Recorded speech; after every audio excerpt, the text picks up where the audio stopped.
L લંબાઈનો તાર હોય. એલ લંબાઈના તારને ખેંચવાનો છે.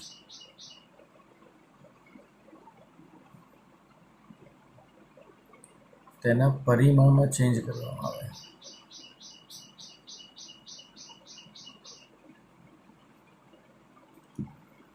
એલ લંબાઈના તારના પરિમાણને જો ચેન્જ કરવામાં આવે ખેંચીને,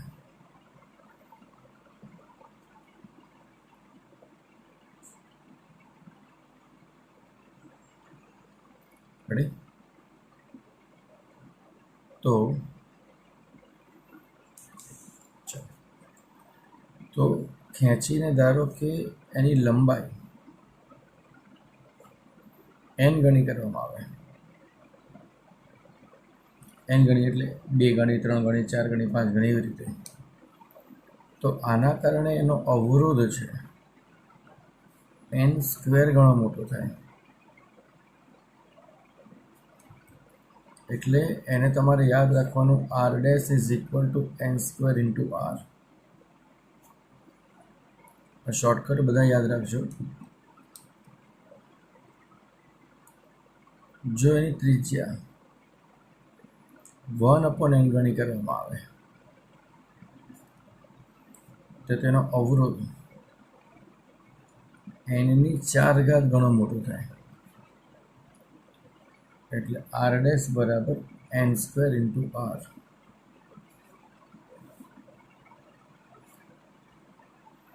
અને જો એનું ક્ષેત્રફળ 1/n ગણું એટલે n માં ભાગનું કહેવાય, તો એનો અવરોધ n સ્ક્વેર ગણો મોટો થાય. એટલે r ડેશ બરાબર n સ્ક્વેર ઇન્ટુ r. આ એક ટોપિક તમારે ખાસ ધ્યાનમાં રાખવાનો છે. રેડી? ઓકે.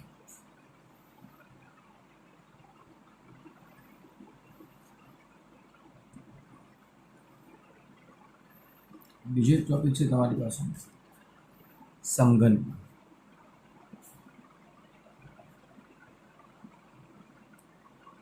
સમઘનની આકૃતિ માટે સમતુલ્ય અવરોધ.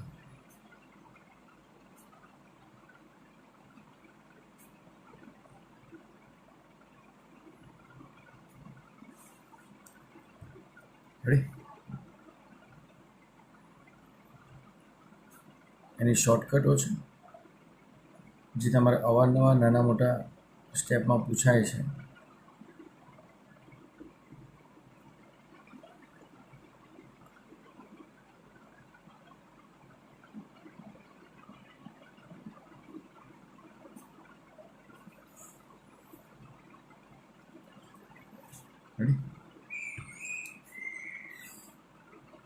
A, B, C, D, E, F, G અને H.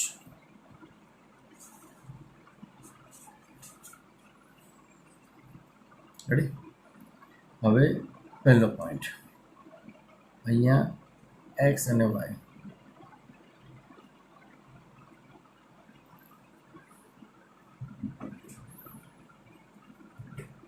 રેડી?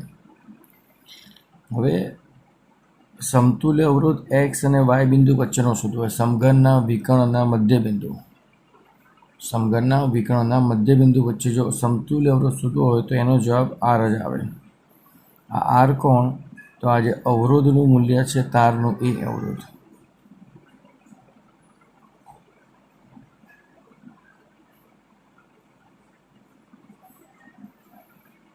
રેડી? ઓકે. બીજો પોઈન્ટ, r ઓફ AG, સમઘનના વિકર્ણના મધ્ય બિંદુ માટે.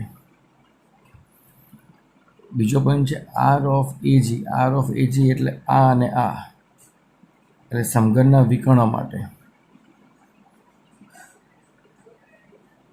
તો સમઘનના વિકર્ણ કોને કોને કહેવાય? A to G, D to F, G E to C અને B to H. તો એ બધા વચ્ચેનો સમતુલ્ય અવરોધ શોધવો હોય તો એનો જવાબ તમારે લખવાનો છે 5/6 × R. આ બધું સાદુરૂપ આપીને શોધેલો અવરોધ છે, ખાસ ધ્યાનથી. R of AC. AC એટલા જે સમતલ છે, સમતલના વિકર્ણની વાત છે. તો આ છે સમતલનું વિકર્ણ, સમઘનનું વિકર્ણ નહીં. તો સમતલના વિકર્ણ આ પણ થાય, આ પણ થાય, આ પણ થાય, આ પણ થાય, અંદરના પણ થાય. દરેક સમતલના વિકર્ણની વાત છે. તો એનો જવાબ તમારે સોલ્વ કરવો હોય તો આ મળે 3/4R. R of AB. AB એટલે પાસેના બિંદુઓ માટે.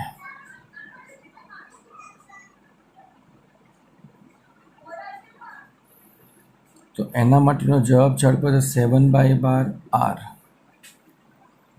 7/12R. આગળ પોઈન્ટ. હવે માની લો કે સમઘન 12 તારથી બનેલો હોય અને સમઘન 11 તારનો બનાવવાનો હોય, 11 તાર માટે. એટલે આટલો ભાગ કાપી નાખવાનો, આ તાર કાઢી નાખવાનો.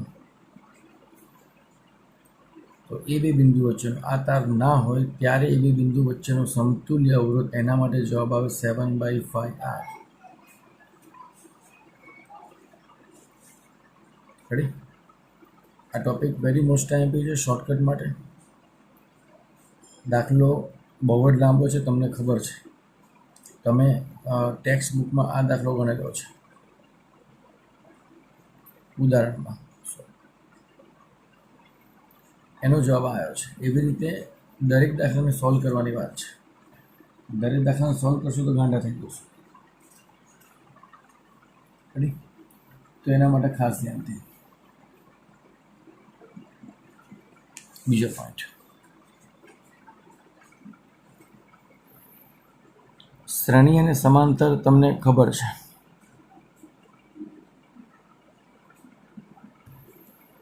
શ્રેણીમાં આપણને ખબર છે કે પ્રવાહ સમાન હોય અને વોલ્ટેજનો સરવાળો થાય અથવા વોલ્ટેજ જુદા જુદા હોય. અહીંયા વોલ્ટેજ સમાન હોય અને પ્રવાહનો સરવાળો થાય, પ્રવાહ જુદા જુદા અથવા વિભાજન. તો શ્રેણી માટે એકદમ શોર્ટકટ સૂત્રને લઈને આગળ વધીએ, જે તમારે અવારનવાર જરૂર પડશે.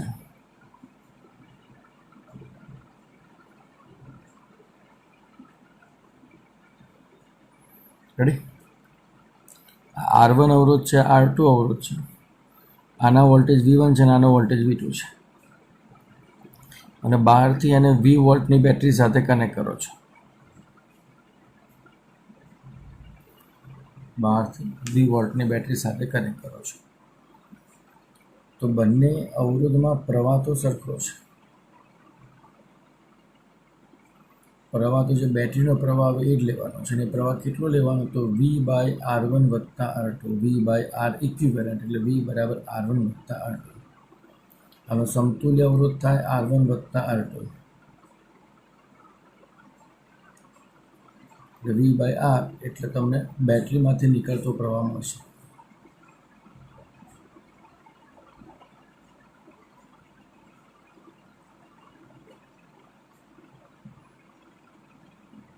ઓકે. હવે આપણે દરેકના વોલ્ટેજ ગણવાના છે. તો વોલ્ટેજ ગણવા માટે સાદુરૂપમાં ખાસ ધ્યાન રાખવાનું છે V/R1 + R2. V/R1 + R2. Ready? Voltage 1નો મેળવવો છે તો એના માટે R1 લખવાનો, વોલ્ટેજ 2નો મેળવવો છે એના માટે R2 લખવાનો. એટલે જનરલી કેવું થાય? V એટલે I થાય, I × R1 અને I × R2.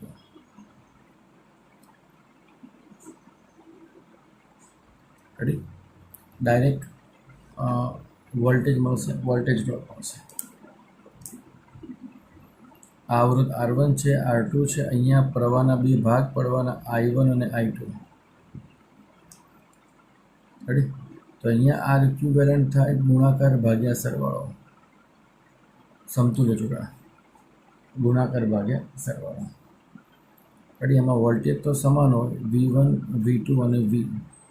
આ V જે બેટરી સાથે કનેક્ટ કરેલા હોય એ જ લખવાના. આપણે I1 અને I2 ચેક કરવાના છે. તો I1 અને I2 ચેક કરવા માટે યાદ રાખવાનું કે I/R1 વત્તા R2, I/R1 વત્તા R2. I1 છે તો R2 લખવાનો અને I2 છે તો R1 લખવાના. આમાંથી વહેતો પ્રવાહ શોધવો હોય તો આ અવરોધ લખવાનો અને આમાંથી વહેતો પ્રવાહ શોધવો હોય તો આ અવરોધ લખવાનું. એનું સાદુરૂપ આપણને એમાંથી વહેતો પ્રવાહ મળશે. આ વેરી મોસ્ટ ટાઈમ બી શોર્ટકટ છે શ્રેણી અને સમાંતરની સર્કિટો સોલ્વ કરવા માટે. સર્કિટો સોલ્વ કરવા માટે વેરી મોસ્ટ ટાઈમ બી ટોપિક છે.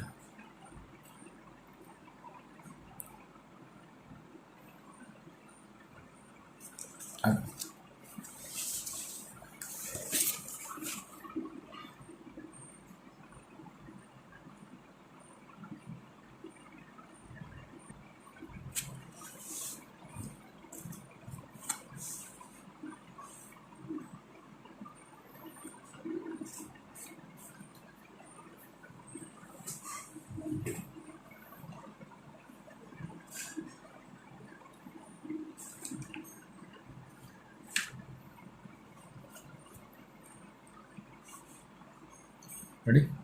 તો આગળ આપણે હવે અવરોધ અનુલક્ષી શ્રેણી અને સમાંતરના અવરોધ અનુલક્ષીના દાખલા ગણીશું.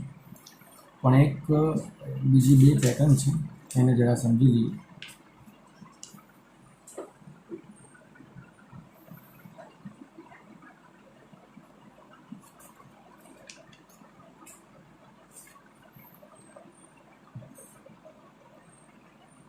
અનંત અવરોધવાળી પેટર્ન છે.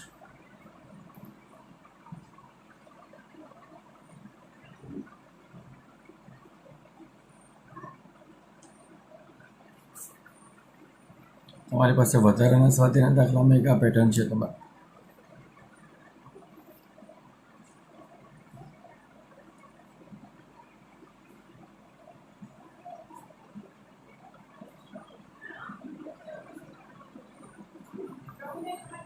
રેડી? અહીંયા અવરોધ R3 છે. R3 એટલે બધામાં સેમ મૂલ્યનો અવરોધ. ઉપર R1 લખવું છે એટલે ઉપર સરખા મૂલ્યનો અવરોધ. અહીંયા R2 લખીએ છીએ એટલે અહીંયા પણ સરખા મૂલ્યનો અવરોધ, એવું સમજવાનું. અને આવી ઇન્ફિનિટિવ પેટર્ન છે. અને આપણે A અને B બિંદુ વચ્ચેનું સમતુલ્ય અવરોધ શોધવાનું થાય. તો એનું શોર્ટકટ સૂત્ર ખાસ આ રીતે યાદ રાખવાનું. R of EB R1 વત્તા R2/2 પ્લસ 1/2 R1 વત્તા R2નો સ્ક્વેર પ્લસ 4R3 R1 વત્તા R2 એની 1/2. એનું શોર્ટકટ સૂત્ર છે. ધીમે ધીમે પ્રેક્ટિસ પાડશો તો યાદ રહી જશે. દાખલો મોટો પડશે તમારે. દાખલો ગણવામાં મોટો પડશે એટલા માટે સૂત્ર તમને યાદ રાખવાનું કહું છું. રેડી? બીજી એક પેટર્ન આવી કંઈક હોય, ધારો કે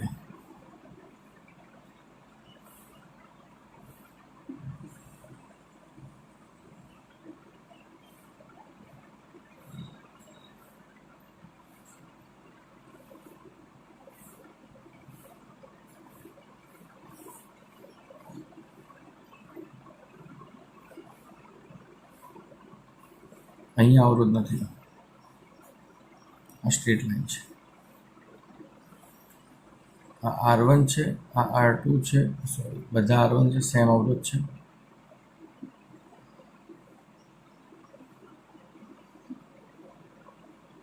અને આ બધા સેમ અવરોધ છે. આવી ઇન્ફિનિટિવ પેટર્ન છે. તો એના માટે શોર્ટકટ સૂત્ર R of EB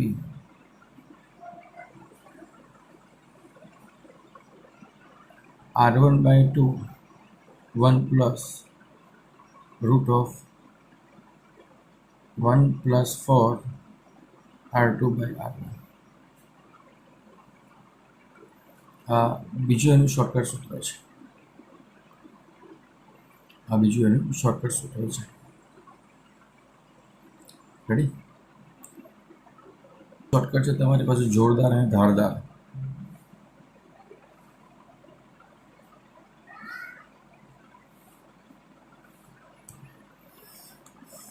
વેસ્ટર્ન બ્રિજની લગભગ તમારી પાસે આવી આકૃતિ છે, હા કે ના?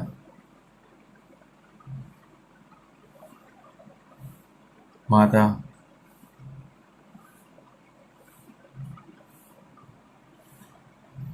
અને આપણે ગેલોનોમીટર નહીં કહીએ, એની જગ્યાએ આપણે અવરોધ કહી દઈશું. તમારી ભાષામાં ગેલોનોમીટર છે, મારી ભાષામાં કોઈ અવરોધ છે 5 ઓહ્મ, અને જી પણ કહેવાય ગેલોનોમીટર સાદી ભાષામાં. ઓકે, બીજું બોલ કે બોલું? બસ તારે કે સાંભળવાની ઈચ્છા હોય તો કે.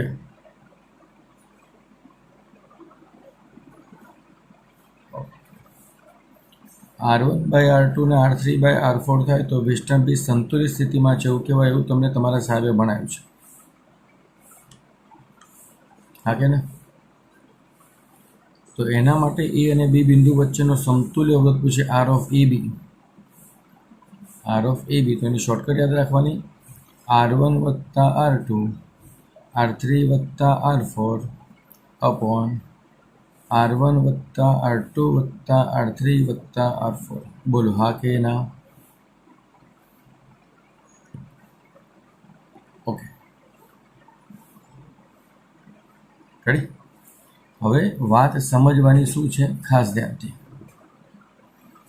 પહેલો પોઈન્ટ, જ્યારે R1 = R2 = R3 = R4 હોય, બધા અવરોધ સમાન હોય, તો વેસ્ટર્ન બ્રિજ ખૂબ જ સંવેદનશીલ છે એવું કહેવાય.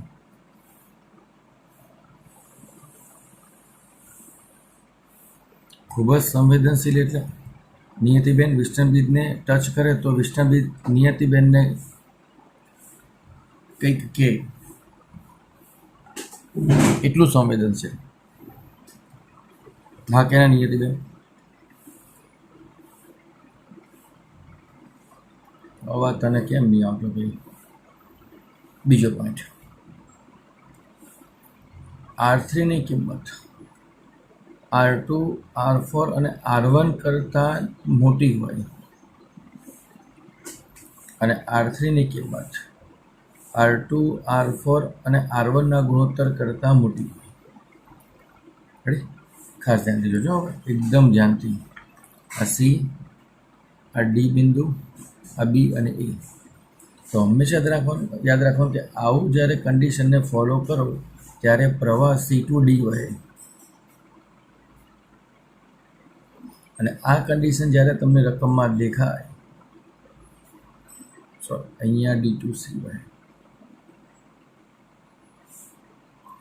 અને આ કન્ડિશન જ્યારે દેખાય ત્યારે પ્રવાહ C to D વહે.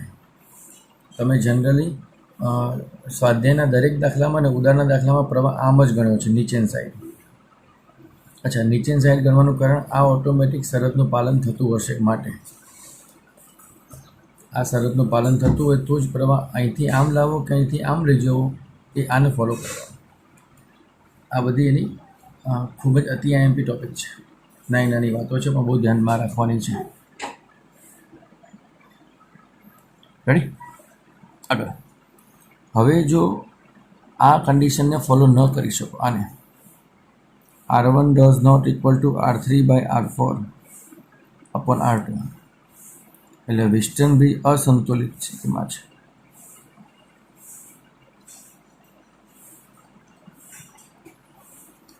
અસંતુલિત સ્થિતિમાં હોય તો આની અંદર વહેતો પ્રવાહ I5 એ આપણે શોધીએ છીએ, IG તરીકે તમે શોધો છો, કદાચ તમને ખ્યાલ હોય તો. IG તરીકે તમે શોધો છો, કદાચ તમને ખ્યાલ હોય તો, હા કે ને? તો IG તરીકે તમે શોધતા હોય તો IGનું શોર્ટકટ આપણી પાસે છે, અને એનો સમતુલ્ય અવરોધનું પણ શોર્ટકટ છે. ખાસ ધ્યાનથી, પહેલા બેનો ગુણાકાર, પછી બેનો સરવાળો, વત્તા જેનો સરવાળો એનો ગુણાકાર, જેનો ગુણાકાર એનો સરવાળો, વત્તા R5 પછી બંને બ્રેકેટનો સરવાળાવાળાનો ગુણાકાર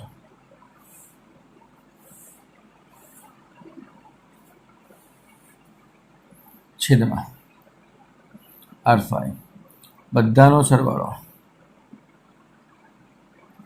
વત્તા આ બે પદનો ગુણાકાર.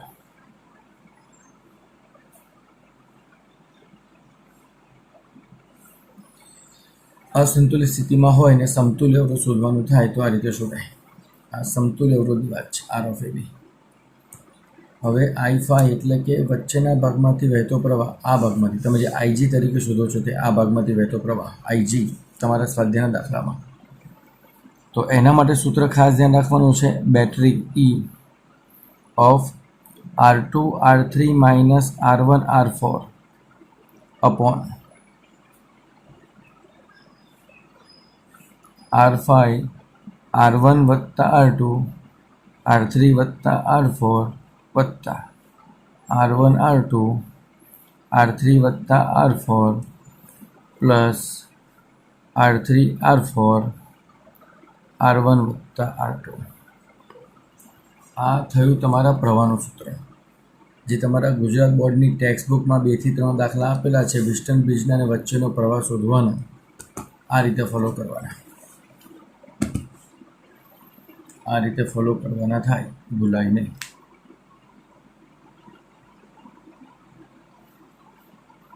રેડી?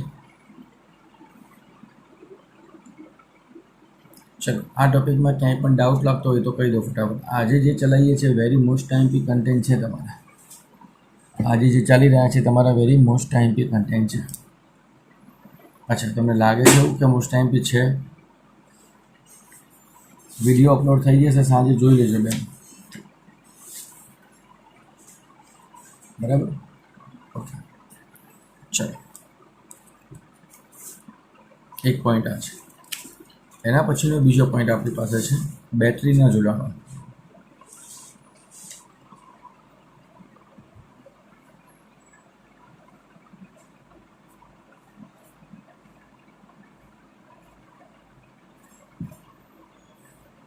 બેટરી એટલે કોષ. કોષના જોડાણમાં યાદ રાખવાનું કે આંતરિક અવરોધ અહીંયા જ બતાવવાનો ઋણ ધ્રુવ પાસે.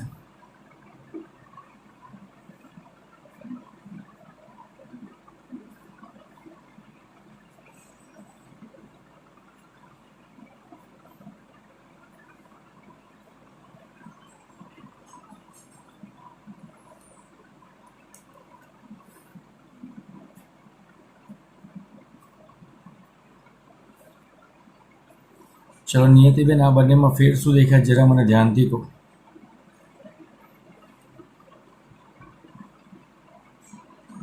નિયતિબેન,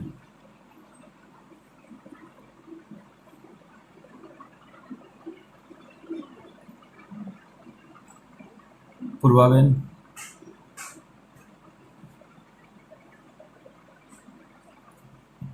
માતા પૂર્વા, જેને ખબર હોય બોલો, આ બંનેમાં ચેન્જ શું કર્યો છું મેં?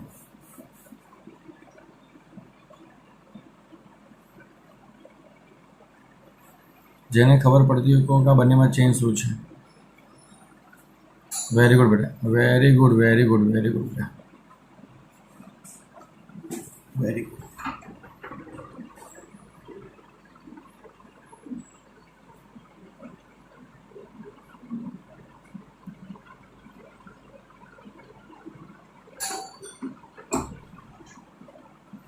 રેડી?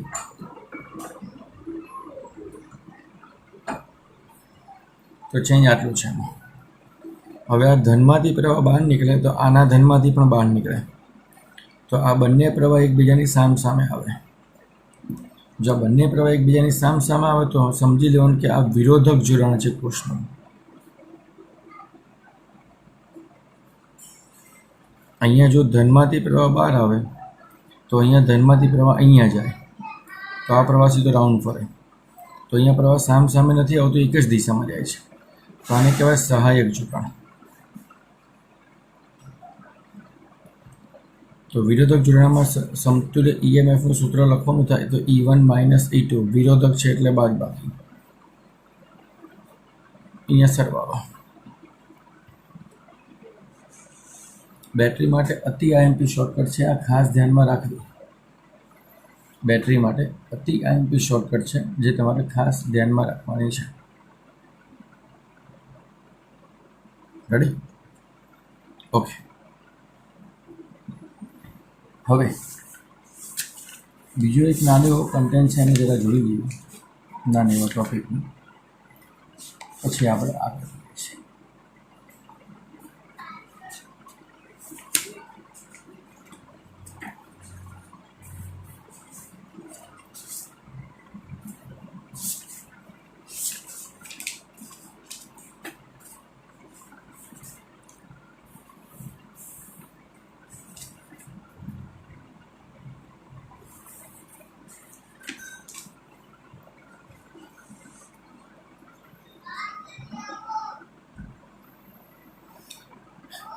શ્રેણી અને સમાંતર જોડાણના બેઝિક દાખલા એકવાર જોઈ લઈએ.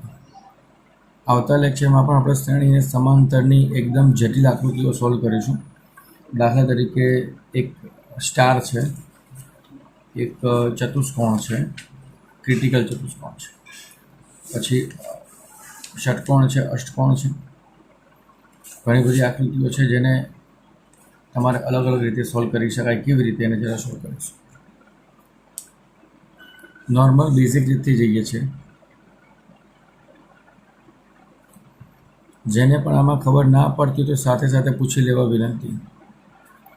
આ બંને શ્રેણી જોડાણ છે, તો આનો સમતુલ્ય જવાબ શું થાય? ઝડપથી રિપ્લાય કરો. Very good. 6 + 5 = 11.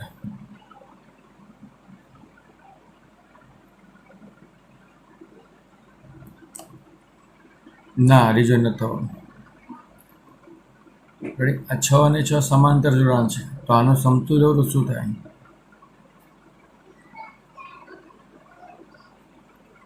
6/2 એટલે 3 ઓહ્મ. 6/2 એટલે 3 ઓહ્મ. આને સોલ્વ કરવા માટે આ રીત છે, 6 × 6 / 6 + 6 એટલે 3 ઓહ્મ થશે. સમાન અવરોધ હોય તો તમારે અવરોધનું મૂલ્ય ભાગ્યા 2, જેટલા અવરોધ હોય એટલા સંખ્યા કરી દેવાની. એટલે અવરોધનું મૂલ્ય ભાગ્યા સંખ્યા એવું યાદ રાખવાનું. અવરોધનું મૂલ્ય ભાગ્યા સંખ્યા. હા કે ના? તો હા. હવે ધારો કે આપણી પાસે આવો ત્રિકોણ છે, માની લો, અને ત્રિકોણમાં આ બે છેડા વચ્ચેનો સમતુલ્ય અવરોધ પૂછે છે. તો હંમેશા રાખવાનું કે જે છેડા વચ્ચેનો સમતુલ્ય અવરોધ પૂછે ત્યાં પહેલાં બેટરી કનેક્ટ કરી દેવાની સમજવા માટે. અને અહીંયા જે અવરોધ છે એનું મૂલ્ય 2 ઓહ્મ છે, અહીંયા જે અવરોધ છે એનું મૂલ્ય 2 ઓહ્મ છે, અને અહીંયા જે અવરોધ છે એનું મૂલ્ય 4 ઓહ્મ છે. આ બિંદુ C છે. તો યાદ રાખવાનું કે ત્રિકોણ હોય તો શ્રેણી અને સમાંતર કરવું. સાદી ભાષામાં શ્રેણી અને સમાંતર. એનો મતલબ બેટરીમાંથી જ્યારે પ્રવાહ પસાર કરીએ ત્યારે અહીંથી પ્રવાહના 2 ભાગ પડે, એટલે આ આખી લાઈન સમાંતર થવાની. અહીંથી પ્રવાહ સીધો જવાનો, સીધો જાય એટલે શ્રેણી કહેવાય. એટલે આ બંનેનું શ્રેણી જોડાણ. શ્રેણીનું જોડાણનું સૂત્ર છે આપણી પાસે 2 + 2 એટલે 4. આનો જવાબ 4 આવે. સમાંતરમાં જવાબ અવરોધ 4 છે આપણી પાસે. તો 4 અને 4નો સમાંતર, તો 4/2 એટલે 2 ઓહ્મ. 4/2 એટલે 2 ઓહ્મ, અથવા 4 × 4 અને 4 + 4 કરો તો પણ જવાબ 2 ઓહ્મ જ આવે. રેડી? ઓકે. બીજો એક ટોપિક છે આપણી પાસે,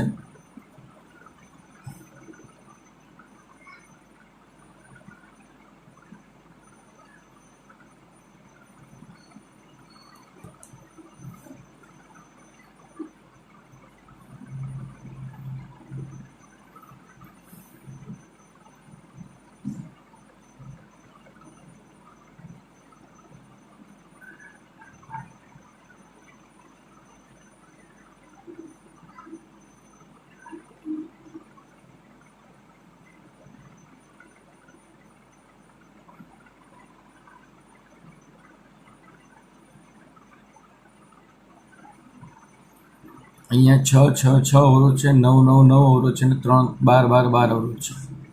તો સાદી ભાષામાં આપણને ડાયરેક્ટ ખબર પડે કે આ અવરોધ 6 સમાંતર છે. તો 6 અને 6 સમાંતરમાં, તો એનો સમતુલ્ય અવરોધ શું થાય? 6/3 એટલે 2 ઓહ્મ. હા કે ના? 9 આ અવરોધ સમાંતરમાં છે, તો આનો જવાબ થાય 9/3 એટલે 3 ઓહ્મ. 12 સમાંતરમાં છે, એટલે આનો અવરોધ થાય 12/3 એટલે 4 ઓહ્મ. તો હવે આકૃતિ આવી બને, ખાસ ધ્યાનથી જોજો. આ 2 ઓહ્મ મળ્યો, આ 3 ઓહ્મ મળે અને આ 4 ઓહ્મ મળે. અહીંયા આપણે અવરોધ શોધવો છે, તો આ બંને શ્રેણી, તો 2 + 3 એટલે 6. 6 અને 4નો સમાંતર, તો 6 × 4 અને 6 + 4. સોરી, 2 + 3 5 થાય, તો 5 × 4 ને 5 + 4 એટલે 5 × 24 ને 5 ને 4 9. રેડી? 20/9 એટલે જે જવાબ આવે પ્રમાણે લખવાનો તમારે. 20/9 એટલે જે પ્રમાણે જવાબ આવે પ્રમાણે લખવાનો.